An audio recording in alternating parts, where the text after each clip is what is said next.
Allah Subhanahu wa taala yang senantiasa memberikan kita nikmat, bil khusus nikmat berjumpa dengan hari Jumat, hari yang penuh barakah, hari yang sangat dimuliakan oleh Allah Subhanahu wa taala. Salawat beriring salam terlimpah curahkan kepada suri tauladan kita Nabi besar Muhammad sallallahu alaihi wasallam. Semoga kita semua mendapatkan syafaatnya yaumal qiyamati, amin ya rabbal alamin. Jamaah sekalian yang dimuliakan oleh Allah Subhanahu wa taala, pada pagi hari ini kita akan membaca beberapa riwayat yang menceritakan tentang kezaliman kaum musyrikin yang ditimpakan kepada Rasulullah sallallahu alaihi wasallam. Ya, ma dhahara 'inda adzal musyrikin lahu, sesuatu yang tampak, sesuatu yang terjadi ketika kaum musyrikin mengganggu, menyakiti Rasulullah sallallahu alaihi wasallam dan tanda-tanda kebenaran Nabi. Jadi bab ini akan sedikit menceritakan bagaimana orang musyrik saat itu menyakiti Rasulullah dan bagaimana sikap Rasulullah yang merupakan sikap itu yang merupakan tanda-tanda ya kebenaran baginda Muhammad sallallahu alaihi wasallam. Riwayatnya cukup panjang, izinkan kami membacakannya dan menerjemahkannya. An Urwah bin Zubair rahimahullahu ta'ala qala qultu li Abdullah bin Amr ibn As.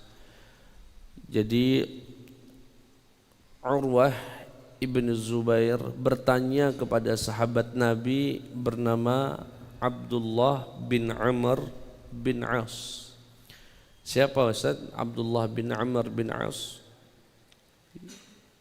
dulunya salah satu tokoh muda kaum musyrikin yang sangat memusuhi Nabi Muhammad sallallahu alaihi wasallam, dan beliau dikenal sebagai pakar diplomatik, pakar negosiasi. Mungkin kalau bapak-bapak, ibu-ibu pernah dengar kisahnya Nabi mengirim beberapa sahabat berangkat ke Habasyah.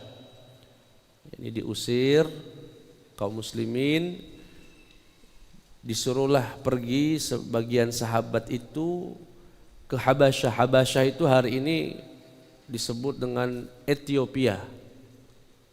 Ya, berangkat, kata Rasulullah, di sana ada raja la yuzlamu indahu ahadun, ada seorang raja yang tidak akan dizalimi satu orang pun. Ini raja sangat adil. Berangkatlah sahabat-sahabat itu yang dipimpin oleh Ja'far bin Abi Talib, berangkat ke sana. Nah, orang musyrikin ini khawatir, takutnya kaum muslimin membuat kekuatan baru di Ethiopia sana, di Habasyah sana, sedangkan itu tempat mereka berdagang. Kadang-kadang orang Arab kalau dagang ke sana.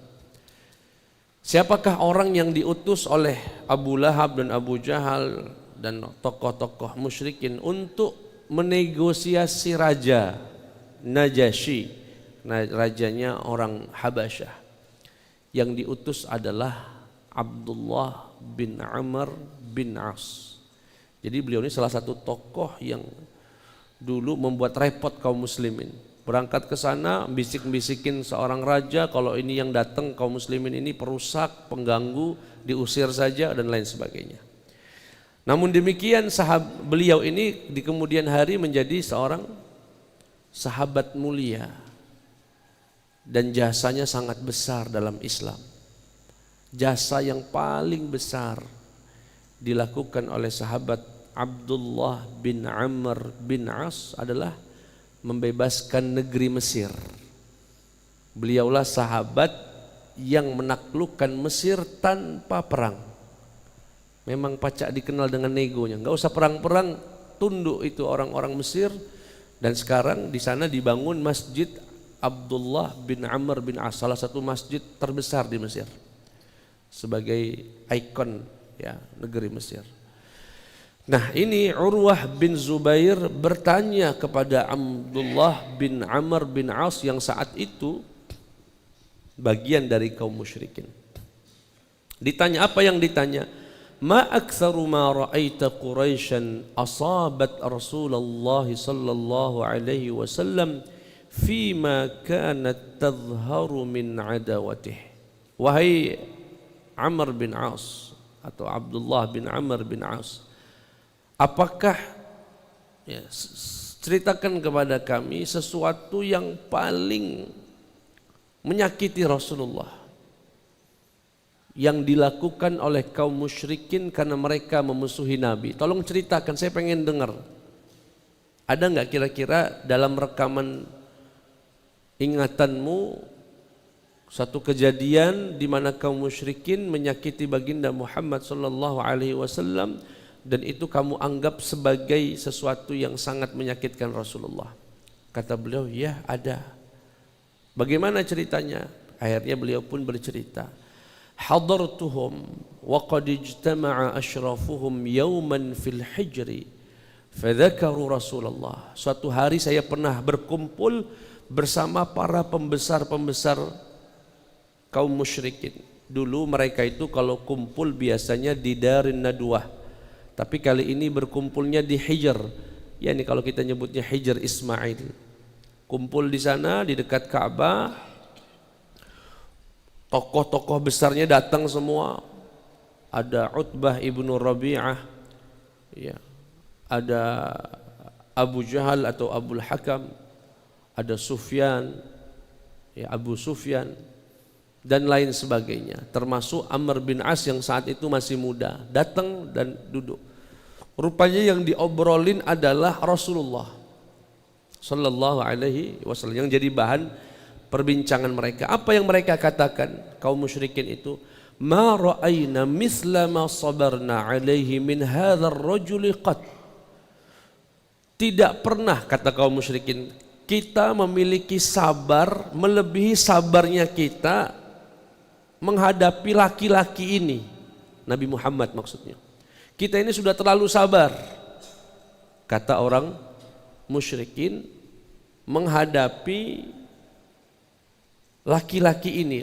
Itu yang disebut adalah, yang dimaksud adalah Nabi Muhammad sallallahu alaihi wasallam. Ma ra'ayna misla ma sabarna alaihi min hadzal rajuli qat.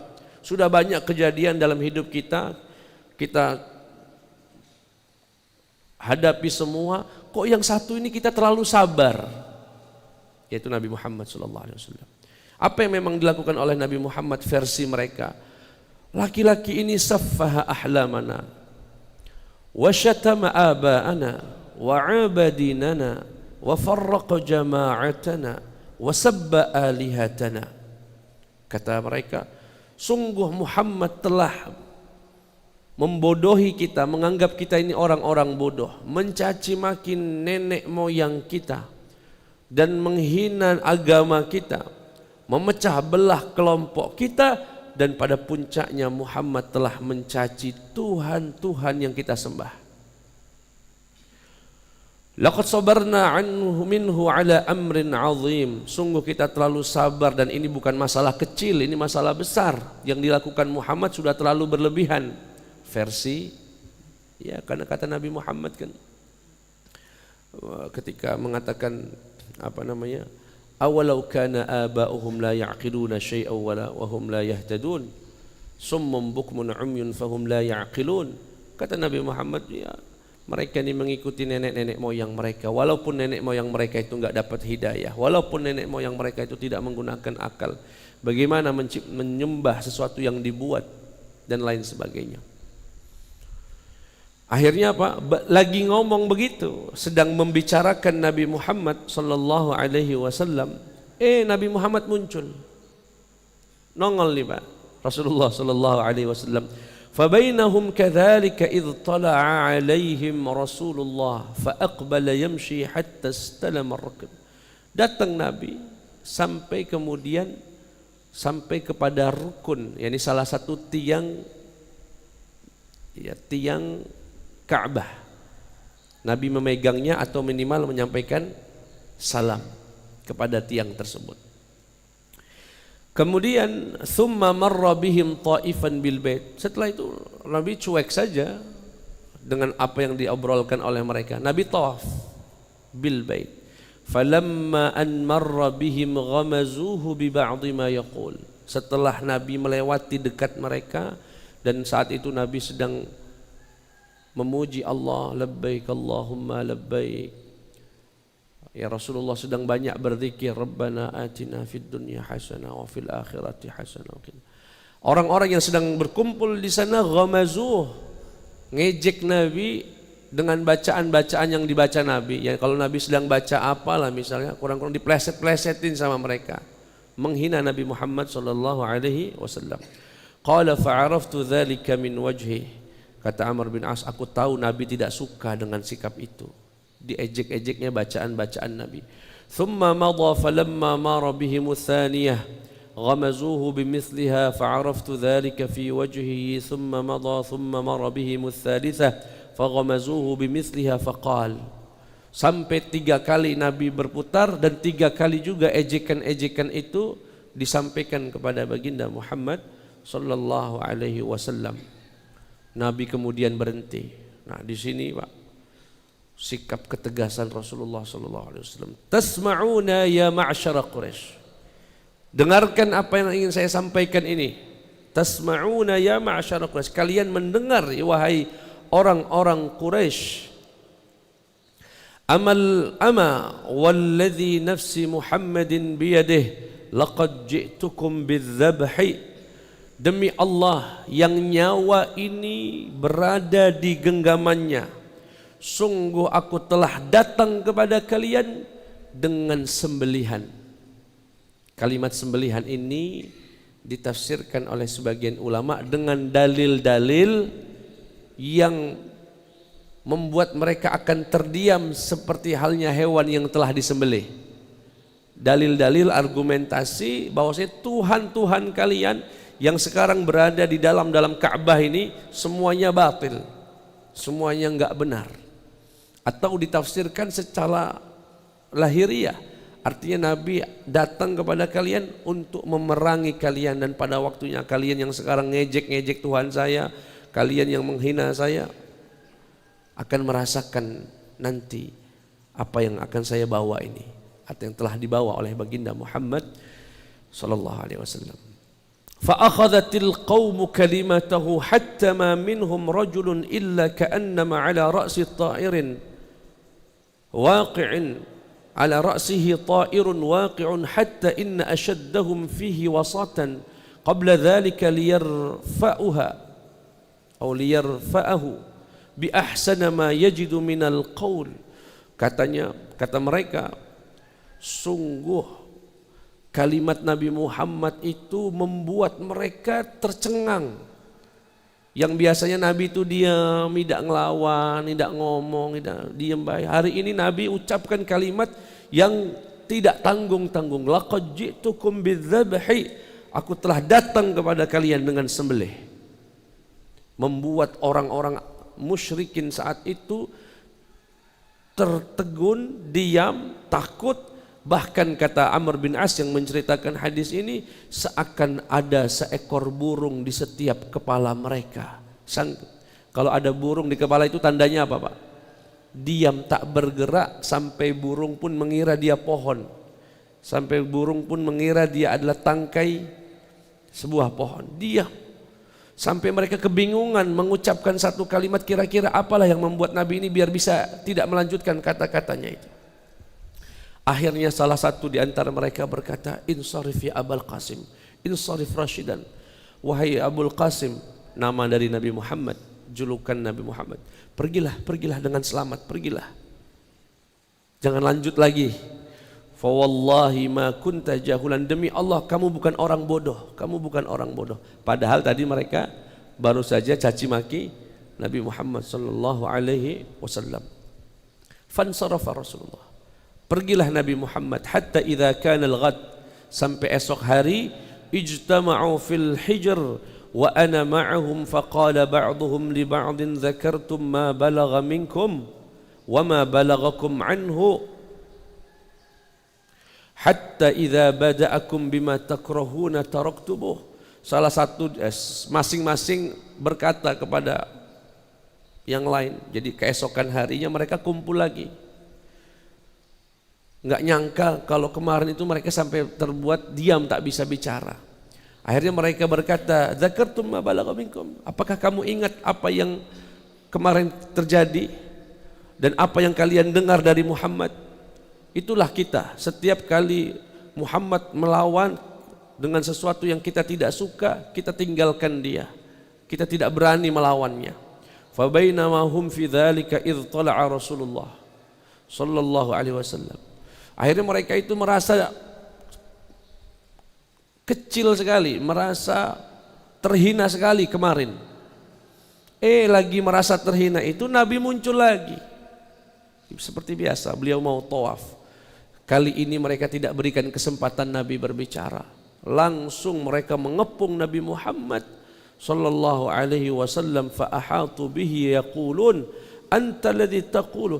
Kamu yang kemarin ngancam-ngancam kami. Kama kana yablughuhum anhu min aibi alihati, dan kamu yang biasa mencaci maki Tuhan-Tuhan kami. Qala Rasulullah, na'am ana alladhi aqulu dhalik. Iya, saya yang mengatakan itu semua.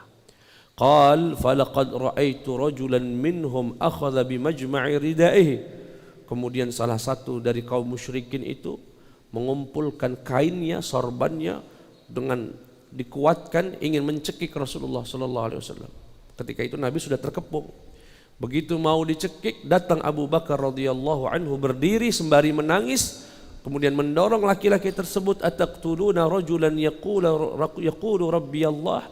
Apakah kalian akan membunuh seorang laki-laki yang dengan tegas mengatakan Tuhanku adalah Allah? Pergi, kata Abu Bakar. Thumman sarafu, semuanya akhirnya pergi. Fa inna dzalika la ashaddu ma ra'aitu Quraisyan balagat minhu. Sungguh demi Allah, kata Amr bin As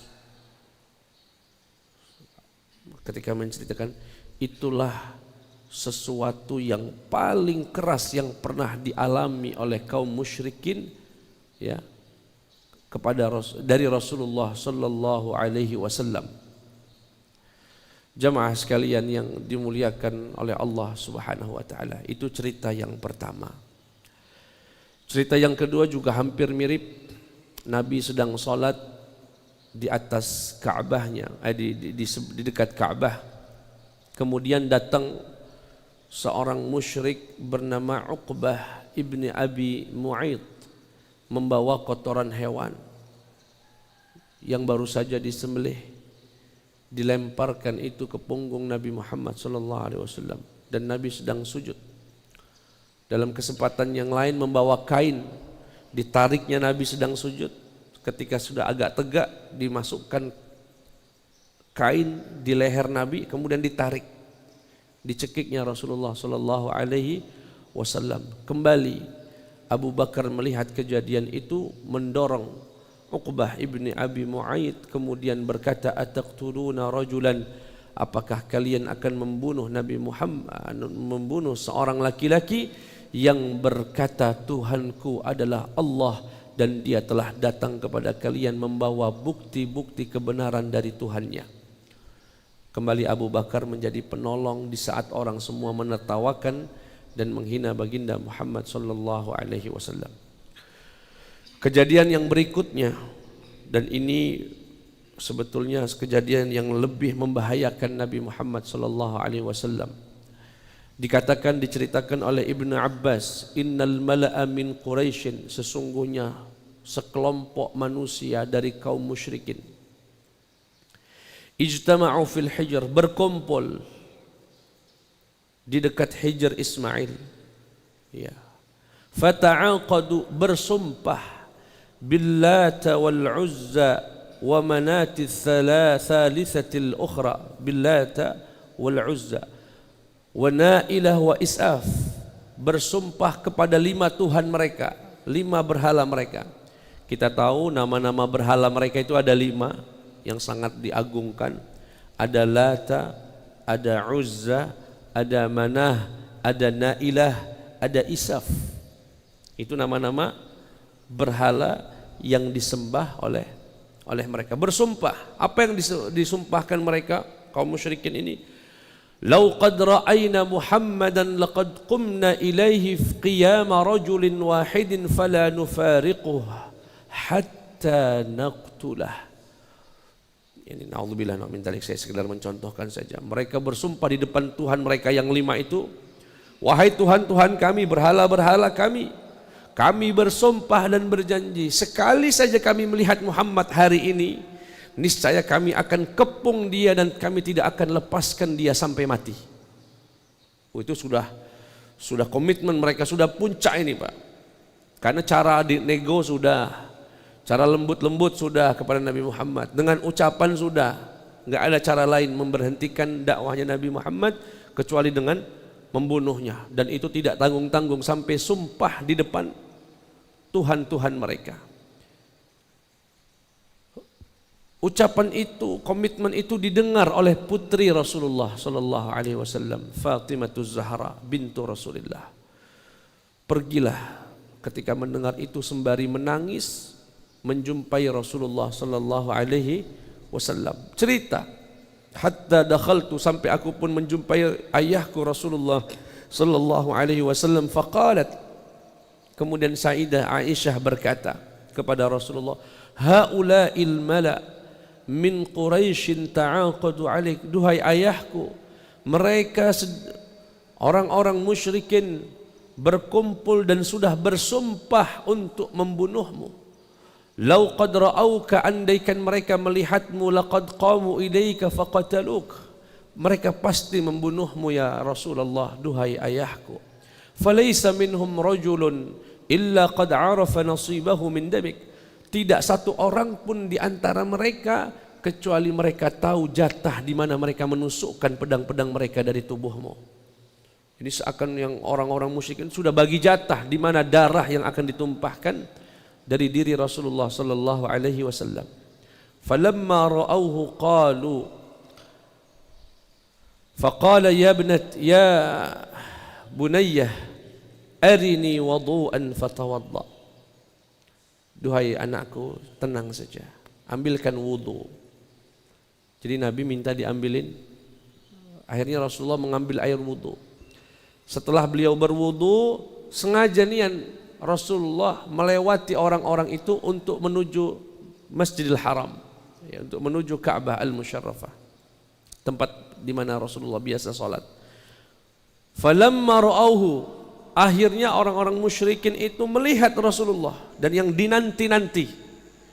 Kata mereka begitu melihat Nabi sedang berjalan menuju mereka, kata mereka, ha huwa dha, inilah yang kita tunggu-tunggu. Tapi apa yang terjadi Pak? Ketika Nabi lewat, mata mereka itu tertutup, dagu mereka jatuh sampai ke dada, begini kurang lebih, dan tidak bisa mengangkat kepalanya bahkan tubuhnya. Semua orang musyrikin saat itu yang sudah sepakat ingin membunuh Rasulullah sallallahu alaihi wasallam, matanya mendadak terpejam, tertutup, dagunya jatuh dan tubuhnya tidak bisa berdiri sedikit pun. Fa'aqaru fi majalihim falam yarfa'u ilaihi basaran, tak seorang pun mampu mengangkat pandangannya. Walam yaqum ilaihi minhum rajulun. Fa'aqbala Rasulullah hatta qama ala ru'usihim, sampai Nabi kemudian berada tepat di depan mereka dan mereka enggak bisa apa-apa. Dan ini salah satu mukjizahnya Nabi Muhammad. Kemudian Nabi menggepal segenggam pasir, melemparkan itu ke seluruh mereka, kepada mereka. Fa'aqbala Rasulullah hatta qama ala ru'usihim fa'akhadha qabdatan min turab, mengambil segenggam tanah atau pasir. Faqala syahatil wujuh, sembari berkata syahatil wujuh, celakalah wajah-wajah. Thumma hasabahum biha fama asaba rajulun minhum min dhalikal hasa hasatun illa qad qutila yawma badrin kafiran. Kata sahabat Ibnu Abbas, tidaklah satu orang pun terkena pasir yang dilempar Nabi kecuali mati di perang Badar dalam keadaan kafir. Jadi yang saat itu kan kejadian di Mekah, Nabi belum hijrah, sedangkan perang Badar itu terjadi di Mekah, di Madinah, ya. Dan Nabi berkata syahatil wujuh sembari melemparkan itu kepada mereka, dan kata Ibnu Abbas tidak ada satu pasir pun menyentuh seseorang kecuali orang itu mati kemudian di perang Badar.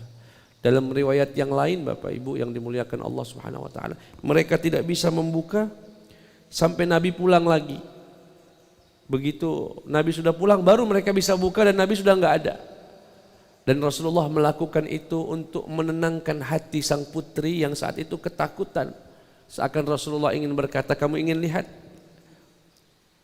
bahwasanya ayahmu ini benar-benar nabi yang dijamin oleh Allah Subhanahu wa taala, wallahu ya'simuka minan nas, dan Allah menjamin, ini jaminan Allah ini Pak dalam Al-Qur'an. Allah akan menjamin tidak ada orang yang dapat membunuh Nabi Muhammad sallallahu alaihi wasallam.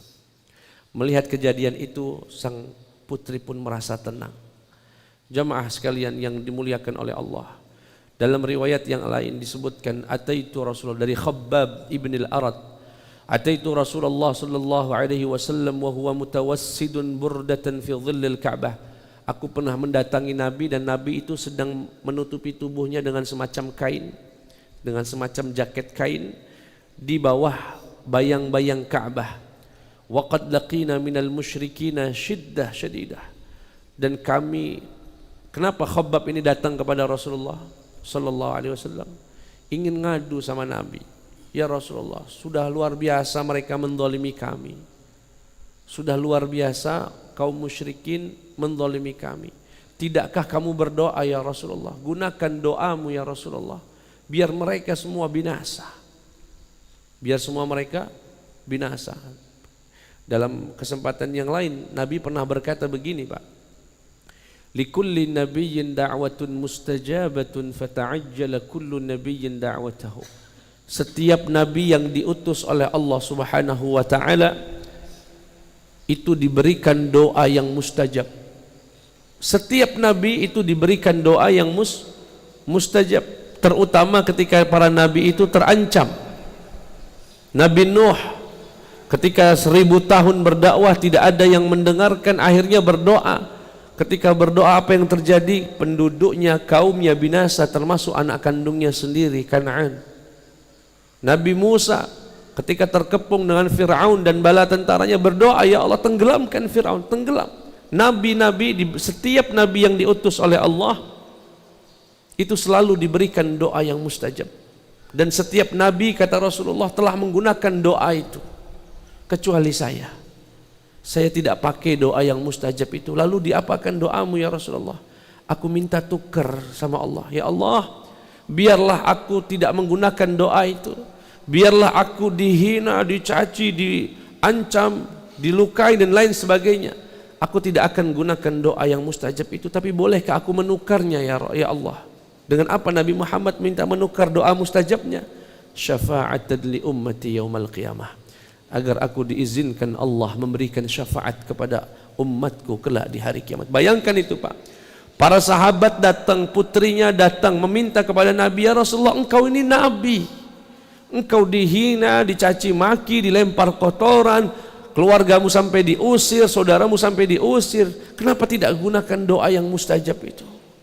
Kata Rasulullah, syafa'atan li ummati yaumal qiyamah, semuanya akan kutelan agar aku nanti di akhirat bisa memberikan syafaatku. Dan ini jawaban kenapa Nabi satu-satunya Nabi yang bisa memberikan syafaat di padang mahsyar. Kenapa? Jawabannya kalau bapak ditanya anak, nanti ditanya keluarga, napolah Nabi Muhammad sallallahu alaihi wasallam satu-satunya Nabi yang diizinkan Allah memberikan syafaat, karena beliau satu-satunya yang tidak menggunakan doa yang mustajab itu. Ditukar untuk siapa? Untuk kita Pak. Akhirnya Khabbab ini datang ke Rasulullah, ya Rasulullah, doa ya Rasulullah, doamu mustajab, sudah cukup. Ujian yang kita rasakan di Mekah ini dahsyat sekali, mereka menghina, mencaci, mengintimidasi, mengusir, bahkan membunuh Ummu Yasir dengan menombak kemaluannya. Wanita pertama yang mati dalam Islam. Dan ayahnya, ya, dan lain sebagainya. Apa jawaban Rasulullah? Merah muka Nabi, diminta untuk berdoa membinasakan kaumnya, kaum musyrikin. Merah muka Nabi dan berkata, in kana man qablakum la yumshat ahaduhum bi amshatil hadidi ma duna 'azmihi min lahmin aw 'asabin ma yusrifuhu dzalika 'an dini. Ya. Dulu orang-orang sebelum kalian yang beriman kepada Allah, daging-daging mereka itu sampai disisir, dikelupas sampai tengah-tengah, tidak sampai ke daging, tidak sampai ke tulang, tetapi sampai mengelupas daging-daging mereka. Andaikan mereka itu dikupas, kulit-kulit mereka, saraf-saraf mereka, mereka tidak akan meninggalkan agama Allah Subhanahu wa taala. Wala yatamanna Allah hadzal amr hatta yasira ar-rakibu min San'a ila Hadramaut la yakhafu illa Allah wa dhi'ba ala ghanamihi walakinnakum tasta'jilun. Wahai umatku, aku tidak akan berhenti dari dakwah ini meski cobaan begitu luar biasa kita hadapi. Sampai kapan ya Rasulullah? Sampai ada orang yang berangkat dari Hadramaut, ya, dari San'a ke Hadramaut tidak merasakan takut. Itu bahasanya Nabi, Pak. Maksudnya apa? Ketika itu kan Nabi hanya diikuti hanya puluhan orang saja. Disebutkan dalam salah satu kitab, jumlah umat Islam itu, Pak, selama 13 tahun Nabi berdakwah di Mekah itu hanya 80-an orang saja yang masuk menerima Nabi, dikit sekali.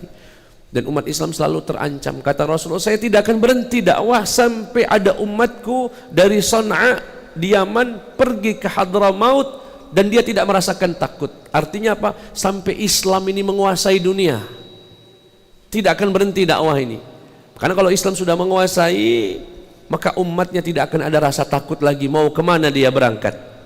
Bahkan dalam riwayat lain dikatakan seorang wanita yang berangkat dari Irak sampai ke Masjidil Haram tidak merasakan takut kecuali Allah Subhanahu wa taala. Luar biasa, Islam itu akan sampai kepada itu. Dan hari ini alhamdulillah kita tidak pernah takut, ya, umroh, haji, berangkat bolak-balik, nggak ada rasa, semuanya rasa aman. Jamaah sekalian yang dimuliakan oleh Allah Subhanahu wa taala, itulah beberapa yang dialami oleh Rasulullah sallallahu alaihi wasallam. Dan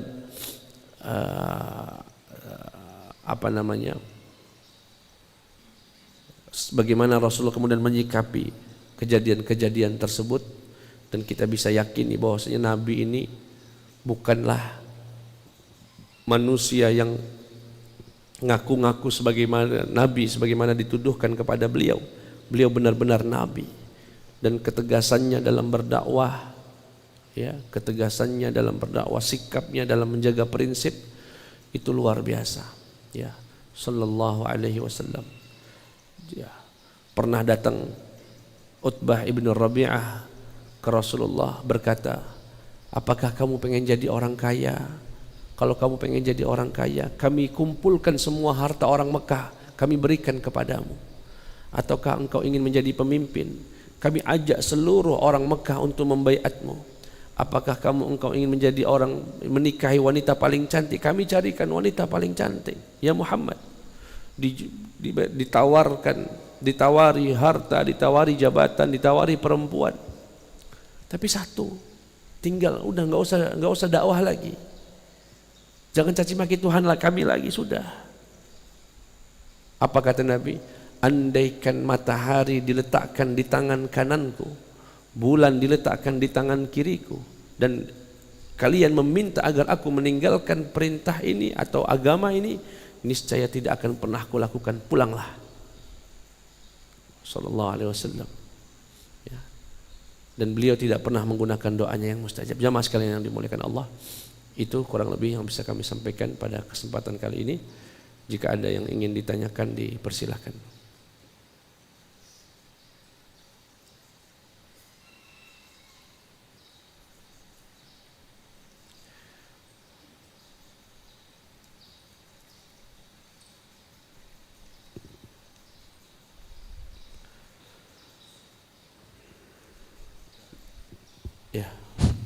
Baik, terima kasih. Assalamualaikum warahmatullahi wabarakatuh. Wassalamualaikum warahmatullahi. Jadi tadi saya banyak mendengar Pak Ustadz Agak jauh Pak Ji. Ini iya. Bahwa dakwah Rasulullah Sallallahu Alaihi Wasallam ini sungguh amat berat, dan saya tertarik ketika Abu Bakar tampil untuk menjadi benteng dan pembela beliau. Ada kalimat menarik yang diucapkan tadi oleh Abu Bakar, apakah kamu ingin menyakiti, ingin membunuh orang-orang yang berkata Allah Tuhanku, intinya begitu. Nah ini saya teringat jadi di Al-Quran surat Fussilat ayat 30 berapa? 34 ya kalau tidak salah ya Ustaz.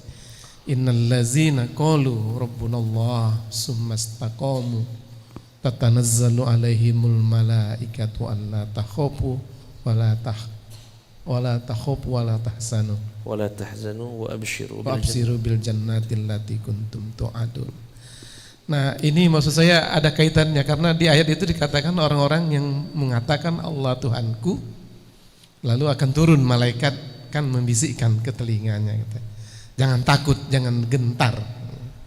Sesungguhnya Allah besertamu, kamu bergembira dengan surga yang dijanjikan oleh Allah itu.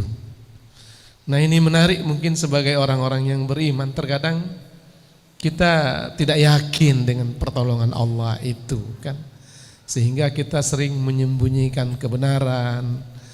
Karena menghadapi dakwah zaman sekarang ini kita tidak berhadapan dengan adu fisik lagi, tapi yang lebih banyak itu perang fitnah, perang kebencian yang dikemukakan lewat ungkapan-ungkapan. Terkadang itu yang membuat orang suka mundur dalam perjuangan menegakkan kebenaran itu, sehingga memilih jalan aman gitu untuk mundur tertatur dan berada di balik layar.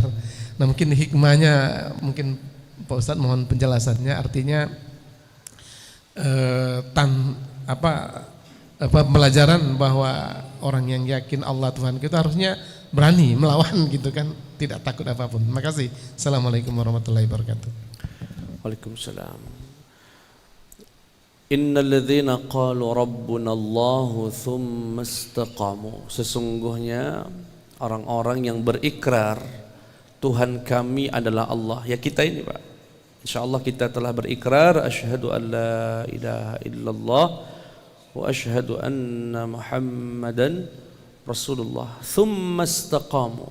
Kemudian dia istiqamah menjaga tauhidnya, menjaga agamanya. Tatanazzalu alaihimul malaikatu. Akan turun malaikat ketika sakaratul maut. Itu tafsirnya. Jadi malaikat itu akan turun nanti ketika sakaratul maut kepada siapa? Kepada orang yang luar biasa menjaga agamanya bertahun-tahun seperti kita. Kita masuk Islam sejak kapan Pak? Sejak balik sampai hari ini kita jaga terus. Ya, 2 kalimat syahadat itu kita jaga, agama ini kita jaga. Nanti malaikat akan turun di akhir kehidupan kita ketika sakaratul maut. Untuk ngapain turun Ustaz? Memberikan 3 kabar. Memberikan 3 kabar. Apa yang dikatakan malaikat kepada orang yang mampu menjaga imannya itu? Allah takhafu. Jangan takut. Wala tahzanu. Jangan sedih. Takut dan sedih ini di dalam Al-Quran selalu beriringan Pak. La khaufun alaihim wala hum yahzanun. La khaufun alaihim. Selalu beriringan. Jadi khauf, takut itu untuk sesuatu yang akan datang. Sedih untuk sesuatu yang telah berlalu. Maksudnya apa? Jangan takut nasibmu di masa depan, tenang saja. Wala tahzan, jangan sedih terhadap dosa-dosa yang telah kamu lakukan di masa lalu. Jangan sedih. Wa abshiru, bergembiralah bil jannati allati kuntum tu'adun, dengan surga yang dijanjikan Allah, ia sedang menanti kedatanganmu. Dan kita nih Pak, sekarang yang dituntut adalah istiqomah menjaga iman ini Pak. Dan ini berat. Yang mengatakan berat bukan saya, Rasulullah sendiri Pak, sejak ribuan tahun berkata, sayati 'alan nasi zamanun as-sabiru fihim 'ala dinihi kal qabidi 'ala al-jamr Akan datang suatu zaman kepada manusia, orang yang berpegang teguh terhadap agamanya bagaikan orang yang memegang arang yang sedang menyala. Berat sekali Pak megang agama hari ini. Dianggap kuno, dianggap ketinggalan, dan lain sebagainya. Semuanya materi, semuanya glamor. Bahkan jiwa materi itu sampai datang ke kaum muslimin. Ya, luar biasa. Hari ini siapa yang bisa terlindung dari riba? Kecil sekali. PNS ini hampir semua, Pak. Hampir semua. Mana SK-SK-nya? Kalau tidak dijaminkan untuk beli rumah. Ketika dinasihati kalau gini nggak bisa beli rumah, Ustaz. Kalau gini nggak bisa beli rumah.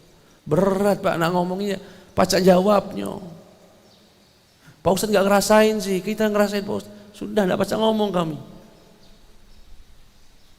Tapi apa kata Rasulullah? Tapi orang yang beramal saat itu di zaman yang sulit itu ka khamsina rajulan minkum.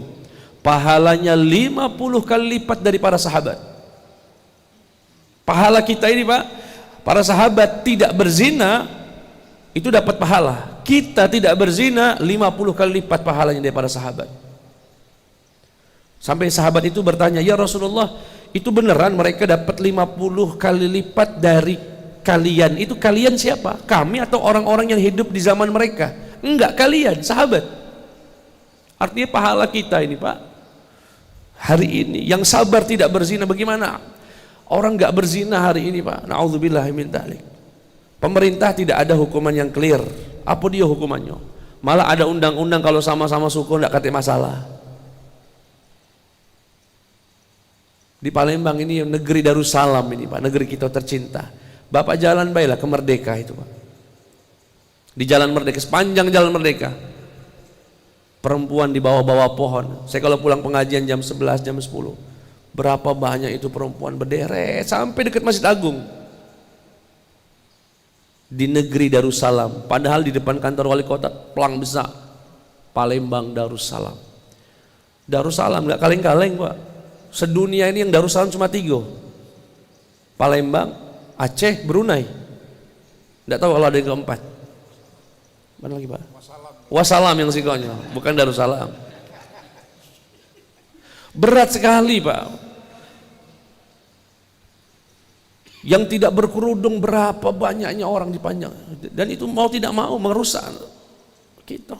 Jadi hari ini orang tidak berzina itu luar biasa. Hari ini orang mau sholat subuh kayak bapak begini Pak, dikit sekali Pak. Saya mohon maaf, kadang-kadang kita ini merasa dunia baik-baik saja dan insya Allah kita selalu husnudzan, ke depan akan selalu menjadi baik. Tapi kalau saya karena kita lingkungannya ini lingkungan pengajian terus Pak ya, jadi kayaknya dunia ini baik-baik aja, banyak orang sholat. Nggak usah lah Pak. Kalau bapak pengajian begini, keluarlah 1 kilo radius dari masjid ini. Tongkrongan lebih rame dari masjid gitu nih Pak, jauh gitu ini, segelintir dikit gitu ini Pak. Terjengok Pak agak rame hari ini, dikit ini Pak, dari yang nggak bangun ya.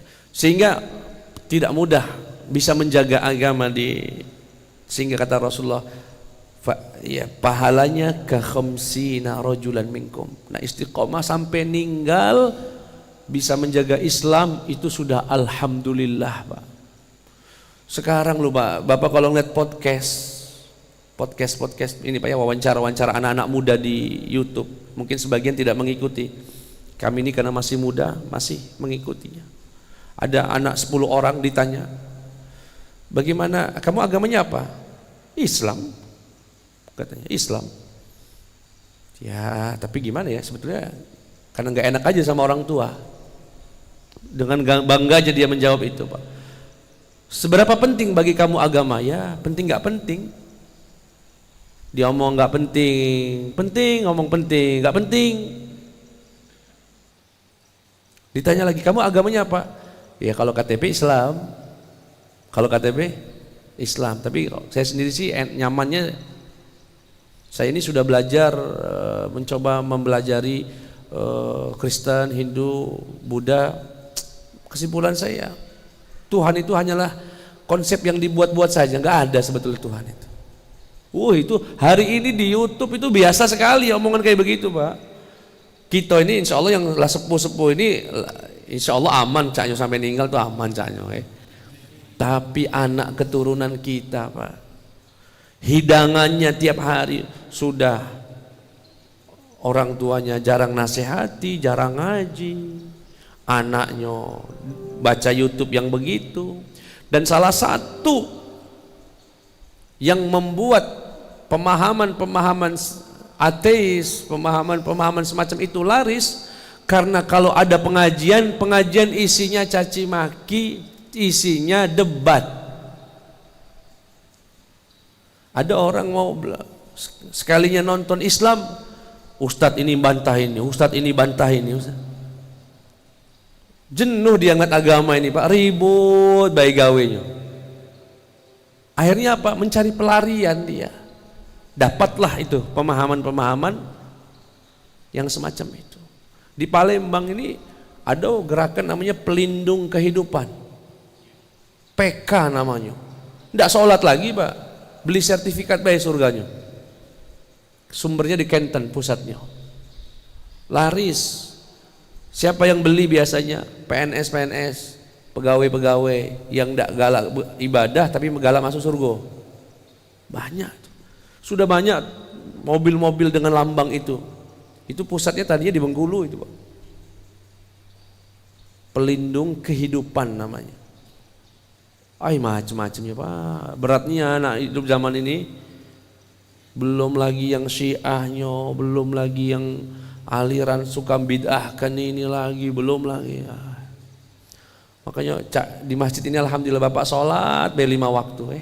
Sampai saya sampaikan ke teman, hidup ini hari ini yang penting bisa sholat 5 waktu, ndak zolimin orang. Udah, sholat jangan zolim sama orang. Itu udah paling ini, Pak, yang mesti kita jaga di akhir kehidupan ini. Dan itu makna tsummastaqamu. Dan kalau kita ngaji ke tafsirnya, Pak, balik ke tafsirnya, itulah rahasia kenapa Allah menggunakan kata tsumma. Sesungguhnya orang-orang yang berkata Tuhan kami adalah Allah kemudian istiqamah. Kalimat kemudian itu dalam bahasa Arab menunjukkan tarakhi, panjang jaraknya. Artinya apa? Untuk mengucapkan asyhadu an la ilaha illallah gampang, tapi tsummastaqamunya, kemudian dia mampu istiqamah, itu beratnya luar biasa. Berapa banyak jamaah itu, Pak, sholat subuh rajin tiap hari terjengok, tahu-tahu ngilang. Bukan ngilang itu pindah rumah, Pak, ada di sini, tapi ngilang. Kemana lah kira-kira? Berat untuk bisa istiqamah itu berat, ya. Dan satu-satunya cara, Pak, salah satu cara yang paling utama untuk bisa menjaga keimanan, punya komunitas yang baik, teman-teman yang baik, yang saling mengingatkan, ya. Jangan masing-masing, jangan sendiri-sendiri. Wallahu ta'ala a'la wa a'lam. Cukup Bapak Ibu? Insya. Baik, kita tutup dengan doa kafaratul majlis. Subhanakallahumma wa bihamdika asyhadu an la ilaha illa anta astaghfiruka wa atubu ilaih. Wassalamualaikum warahmatullahi wabarakatuh.